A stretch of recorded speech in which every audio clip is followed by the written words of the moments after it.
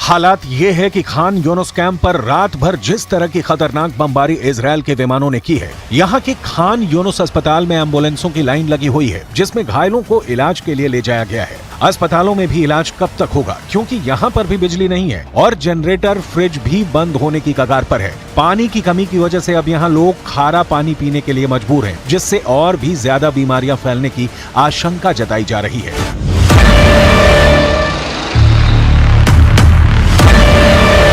अब सबसे बड़ा सवाल यह है कि आखिर ये सब क्यों हो रहा है? आखिर इस तबाही का जिम्मेदार कौन है? इजरायल पहले ही कह चुका है कि 7 अक्टूबर को हमास ने जो आतंकवादी हमला किया है उसके बाद से युद्ध शुरू हो चुका है और अब अगर कोई लाश गाजा में गिरती है या फिर इजरायल में गिरती है तो उसके लिए हमास ही जिम्मेदार माना जाएगा। इजरायल के एक आतंकवाद पीड़ित परिवार ने प्रेस कॉन्फ्रेंस करके बंधक बनाए गए लोगों को छोड़ने की मार्मिक अपील भी की है।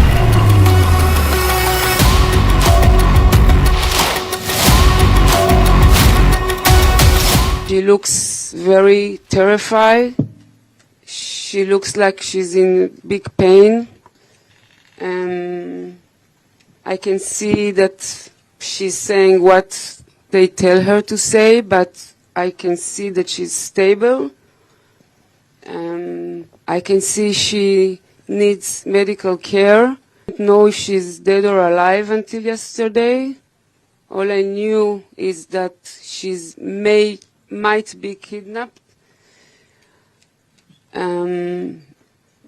I'm begging the world to bring my baby back home. She only went to a party, to a festival party, to have some fun. And now she's in Gaza. कुल मिलाकर हमास ने दुनिया को एक ऐसे कत्लो गारत में झोंक दिया है जिससे बाहर निकलने का कोई रास्ता फिलहाल नजर नहीं आ रहा है। गाजा की तरफ से जब इजराइल पर हमले होते हैं वो भी बेहद खतरनाक। हमास इजराइल पर जब रॉकेट फायर करता है तो वहां के लोग आखिर क्या करते हैं? सड़क चौराहों पर उनके लिए जान बचाने के लिए क्या क्या जरिए होते हैं, ये इजराइल से बता रहे हैं हमारे सहयोगी नीरज कुमार। हमास गाजा की तरफ से लगातार इजराइल के दक्षिणी शहरों पर एक के बाद हजारों की संख्या में हमले कर रहा है मिसाइल से, तो सवाल उठता है कि लोग अपने आप को बचाते कैसे हैं। इस वक्त हम लोग जेरोस शहर में, जो कि सुनसान पड़ा है, शहर में कोई नहीं है इक्का दुक्का लोगों को छोड़ के, लेकिन इस वक्त हम लोग एक बस स्टैंड पे हैं और बस स्टैंड के बगल में हम वो स्ट्रक्चर आपको दिखाते हैं जो हमास के मिसाइलों से लोगों को बचाता है, इजराइल के दक्षिणी शहर के लोगों को बचाता है। ये बंकर है, ये बाहर में बंकर में होता है। ज्यादातर सार्वजनिक स्थलों के बगल में यहाँ बस स्टैंड है, लोग बस पकड़ने के लिए खड़े रहते हैं, इसलिए ये बंकर यहाँ बनाया गया। जब भी मिसाइल अलर्ट आता है लोग भागकर इसी बंकर में आ जाते हैं। ये बंकर कंक्रीट का होता है, कंक्रीट का, और मिसाइल जो हमास की तरफ से छोड़ा जाता है उसका असर इस पर नहीं होगा। इधर देख सकते हैं, यहाँ कम से कम 15 से 20 लोग इसमें एक साथ रह सकते, क्योंकि कम आबादी वाले शहर है तो बहुत ज्यादा लोग सड़कों पे नहीं होते एक वक्त में, ज्यादातर सार्वजनिक स्थलों के बीच में इस तरह का स्ट्रक्चर बना होता है। ये कंक्रीट का है, ये कंक्रीट का बना हुआ है, और ये बीच में एक दीवार होती है ताकि स्प्लिंटर, जब मिसाइल फटे, रॉकेट फटे तो स्प्लिंटर इसके बाद इधर ना आवे। इसके अलावा करम आप अंदर रहिए, इसके अलावा ये एक गेट भी बना होता है, लोहे का गेट होता है, बंद कर देते हैं लोग। बंद कर देने से कोई भी स्प्लिंटर अंदर नहीं आ पाता। तो इस तरह के बंकर ऊपर में बने होते हैं। आमतौर पे बंकर जमीन के अंदर बने होते हैं, लेकिन इस तरह के बंकर सार्वजनिक स्थलों पे ऊपर बने होते हैं। और जो घर होते हैं, घरों में अंडरग्राउंड बंकर बने होते हैं कि अगर मिसाइल गिरे तो लोग अंदर जाकर छुप जाए। तो इस तरह के बंकर और सेफ जोन, इसे सेफ जोन कहा जाता है। हम भी कई बार रिपोर्टिंग के दौरान जब मिसाइल अलर्ट हुआ है तो इन्हीं बंकरों में जाकर अपने आप को सुरक्षित किया है और अपनी जान बचाई है। तो